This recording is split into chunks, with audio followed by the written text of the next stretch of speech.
السلام علیکم۔ دیکھیے، معاملات کو سیدھا رکھنا چاہیے۔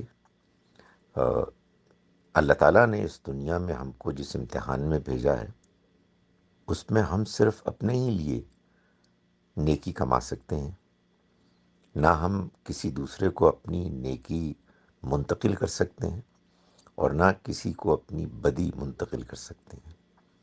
اس وجہ سے اللہ تعالیٰ نے جب یہ فرما دیا کہ لیس للانسان الا ما سعی، انسان کے کوئی چیز کام نہیں آئے گی سوائے اس کے کہ جو اس نے خود کی ہو، ولا تزر وازرۃ وزر اخری، اور کوئی بوجھ اٹھانے والا کسی دوسرے کا بوجھ نہیں اٹھائے گا۔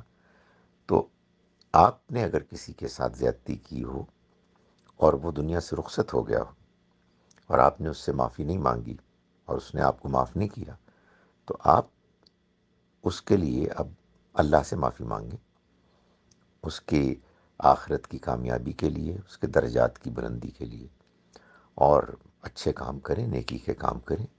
اللہ سے امید ہے کہ آپ کا اس فرد کے لیے دعا مانگنا، معافی کے لیے، درجات کی بلندی کے لیے، انشاءاللہ آپ کی طرف سے جو اس کے ساتھ زندگی میں زیادتی ہوئی ہے اس کا ایک بن جائے گا نعم البدل، کہ آپ نے اس سے معافی مانگ لی۔ اگر اس کے کہیں رشتہ دار ہیں، ان کے ساتھ حسن سلوک کریں، اسی جذبے کے ساتھ حسن سلوک کریں اور دعا بھی کرتے رہیں۔ اللہ تعالیٰ انشاءاللہ اس کو قبول فرمائیں گے۔ ایصال ثواب اور اس طرح کی چیزوں کے کرنے کی سوچ میں نہ پڑیں، اس لیے کہ جب اس کی گنجائش دین میں نہیں ہے تو پھر ہمیں ایسی چیزوں کی جانب نہیں پڑنا چاہیے۔